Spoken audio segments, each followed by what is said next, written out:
I hate to break the news to you, but you are being used. And that's not a bad thing. In our culture, we don't like to think of ourselves as being used because that means that we're being taken advantage of, that somehow there's a imbalance in power, where it's the weak, the vulnerable that are used by the strong and the powerful. So we don't like to think of ourselves as being used.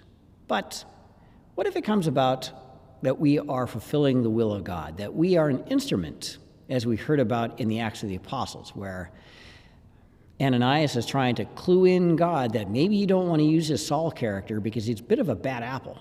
And God says, this person, Saul, is my chosen instrument.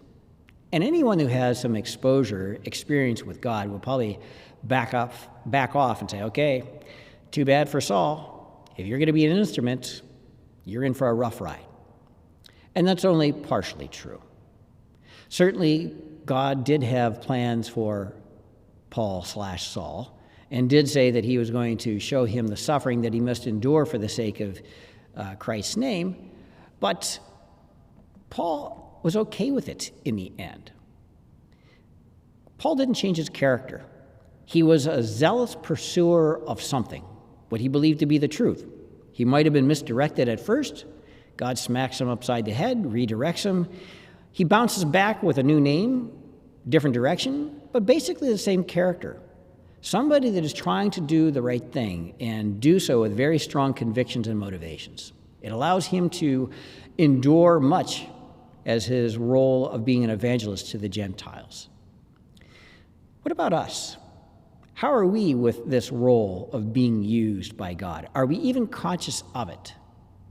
I suspect that our conversion experience that we go through is not changing our character, who we are. It may not even be changing what we're doing all that much. Rather, it might be a matter of changing of our attitude. We're being used. Whether or not we have life within us as a result of that is a function of what our attitude is towards it. Are we accepting of this usage? Are we even inviting it? Are we conscious of it? I think many times we define who we are, our value, by what we do.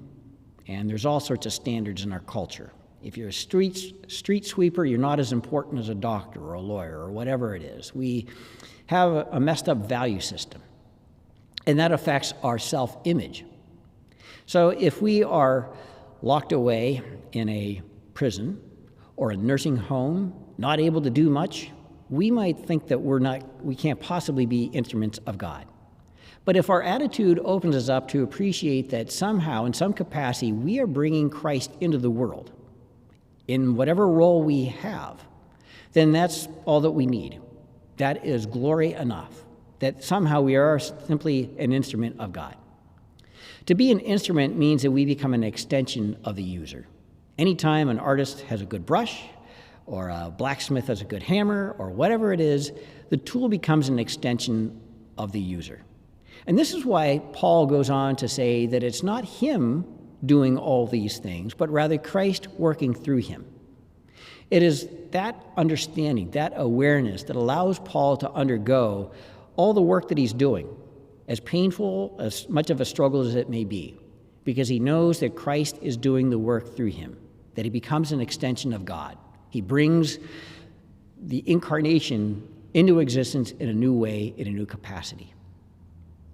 With that as our understanding of what it means to be used by God, are we okay with it? Are we conscious of it? Or are we simply just walking around dead, going through the actions?